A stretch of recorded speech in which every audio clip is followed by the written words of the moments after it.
بسم اللہ الرحمن الرحیم۔ روہتاس نے سپہ سالار ابو عبیدہ کے ساتھ ہاتھ ملایا اور ایک قدم پیچھے ہٹ کر رومی انداز سے سلیوٹ کیا اور باہر چلا گیا۔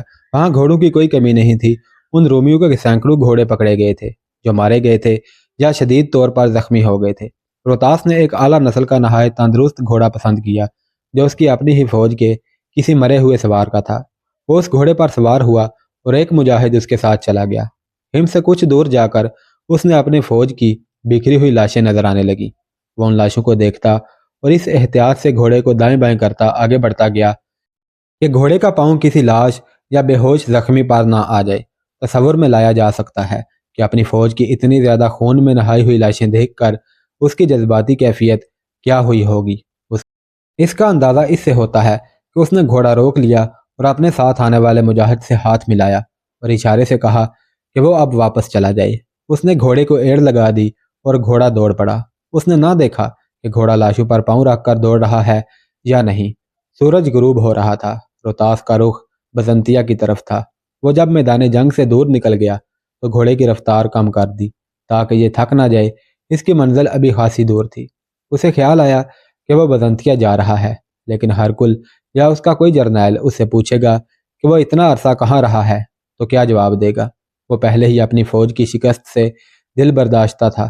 صدمے کا بوجھ اس کے دل پر ایسا پڑا تھا کہ وہ کوئی صحیح فیصلہ نہ کر سکا۔ اسے خطرہ یہ محسوس ہونے لگا کہ اس کی صحت اور جسمانی حالت اتنی اچھی ہے کہ کوئی مانے گا ہی نہیں کہ وہ مسلمانوں کی قید سے رہا ہو کر آیا ہے۔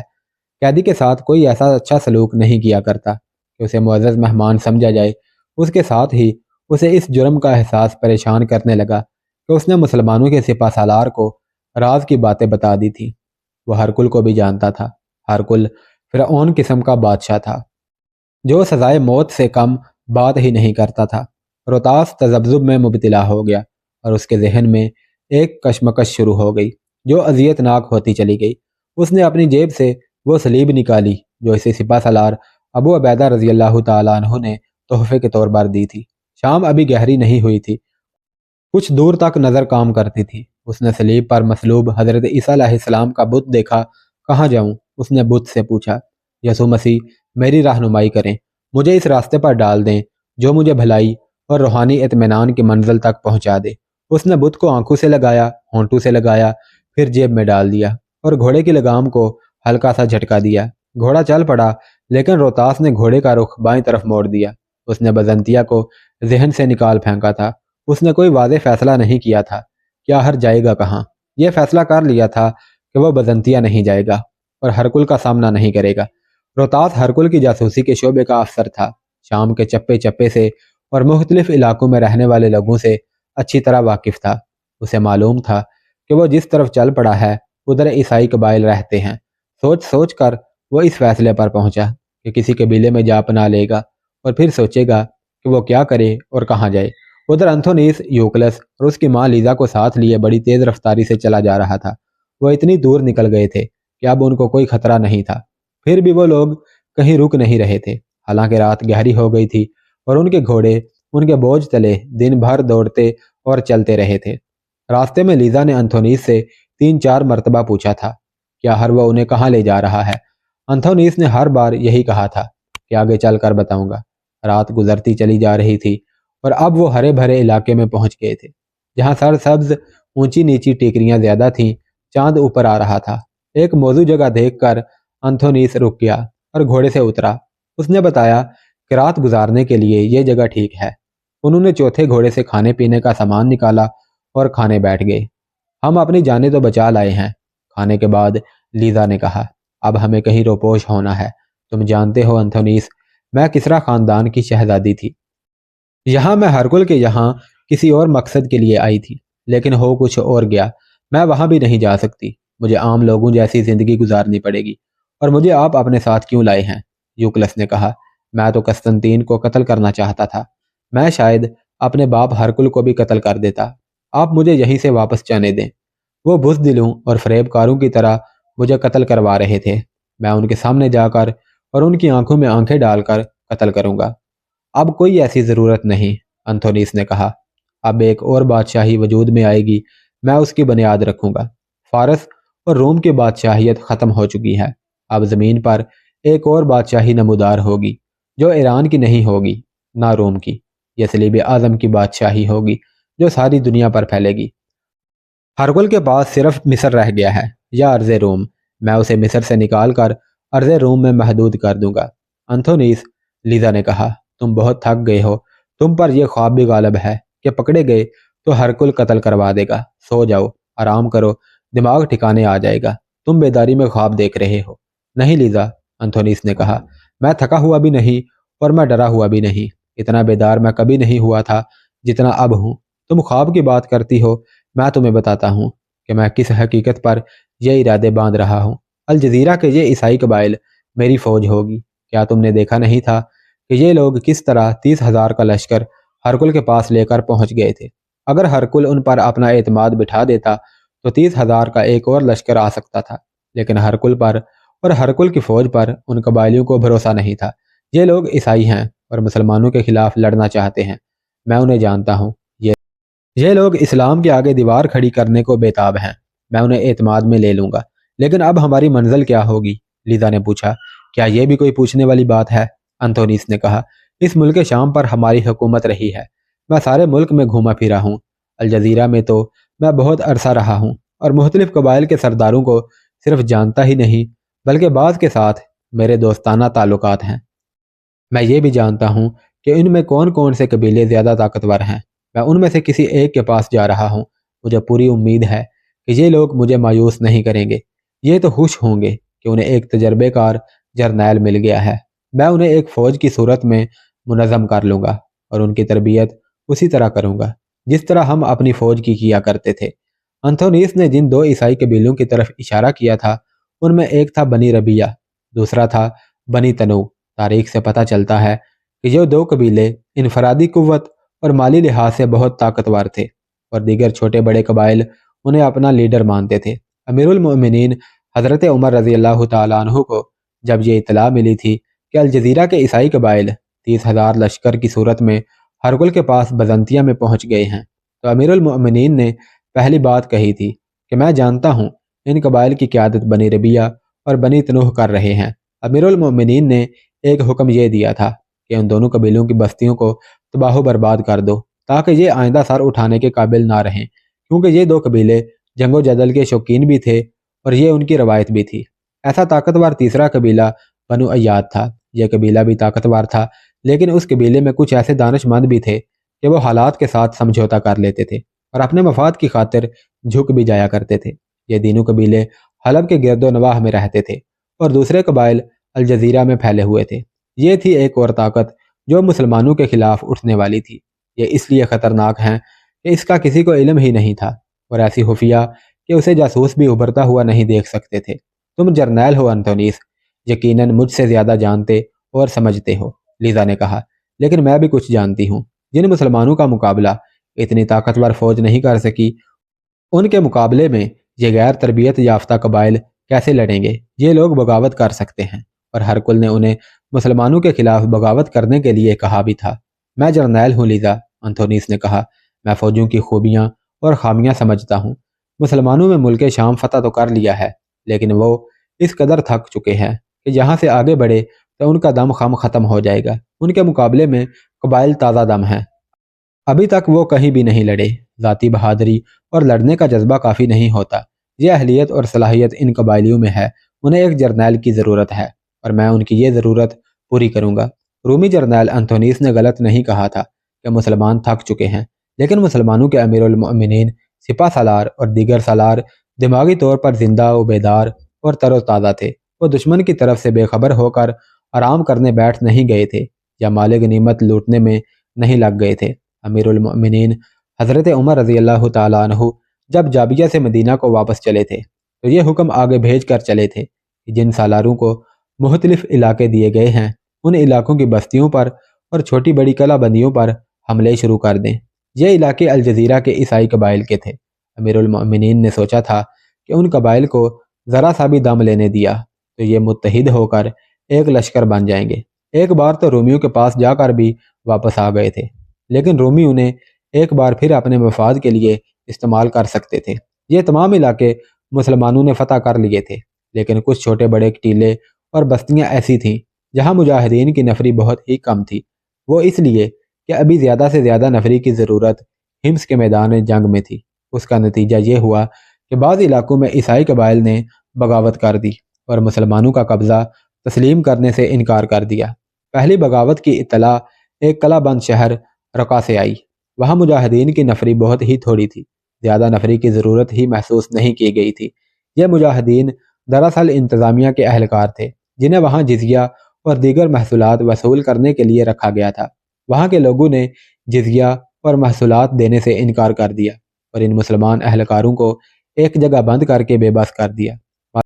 معلوم نہیں وہ کوئی مجاہد تھا جو کسی طرح ان عیسائیوں سے بچ کر نکل آیا، یا ان چند ایک عیسائیوں میں سے کوئی تھا جسے ان مسلمانوں نے اپنا جاسوس بنا لیا تھا۔ ان میں سے کسی نے وہاں سے نکل کر پیچھے اطلاع دی کہ رقہ میں بغاوت ہو گئی ہے۔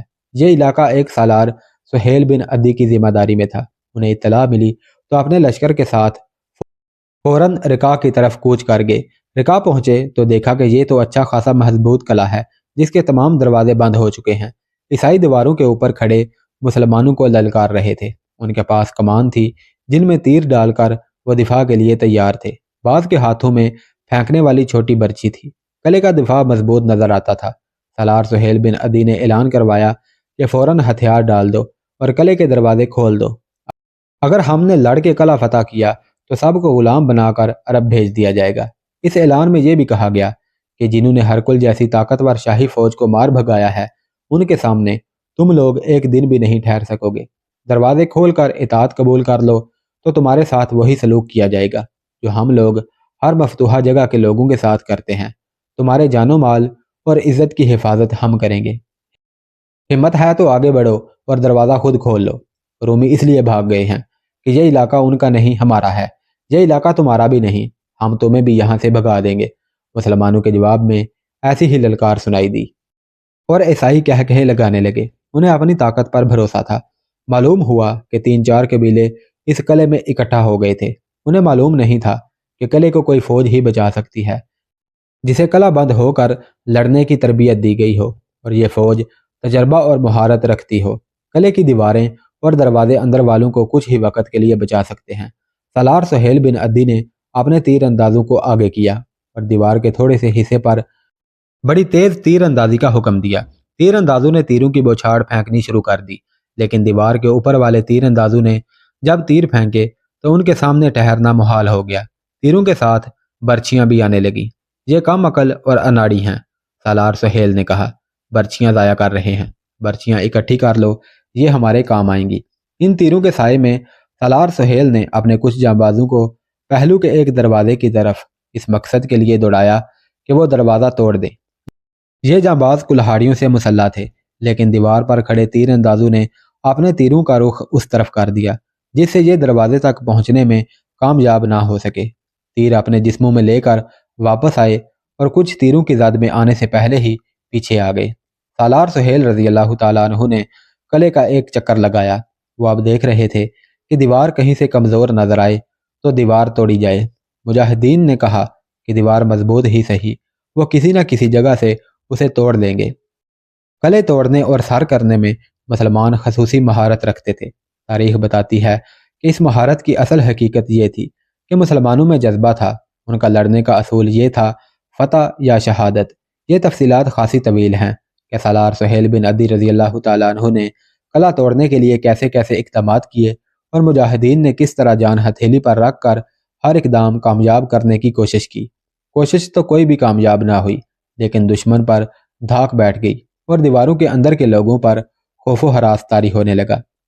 تاریخ نویس ابن کثیر اور بلادری لکھتے ہیں کہ ابھی 7-8 دن ہی گزرے ہوں گے کہ قلعے کے اندر سے اعلان ہوا کہ وہ لوگ صلح کرنا چاہتے ہیں، اس لیے لڑائی ملتوی کی جائے اور جو جہاں ہے وہیں رہے۔ سالار سہیل بن عدی رضی اللہ تعالیٰ عنہ نے عارضی طور پر جنگ بندی کر دی۔ ان دونوں تاریخ نویسوں نے اس جنگ بندی کا پس منظر یوں بیان کیا ہے کہ جب انہیں عیسائی قبیلوں نے دیکھا کہ مسلمان غیر معمولی تابڑ توڑ حملے کر رہے ہیں تو وہ جان گئے کہ یہ قلعہ سر کر کے ہی رہیں گے اور پھر ان کی کوئی شرط قبول نہیں کریں گے۔ قبائل کے سرداروں نے سر جوڑے اور ایک معمر دانشور نے انہیں صحیح صورتحال سے آگاہ کیا اور کہا کہ اس پر غور کریں، تم جنگجو بھی ہو سکتے ہو، بہادر بھی،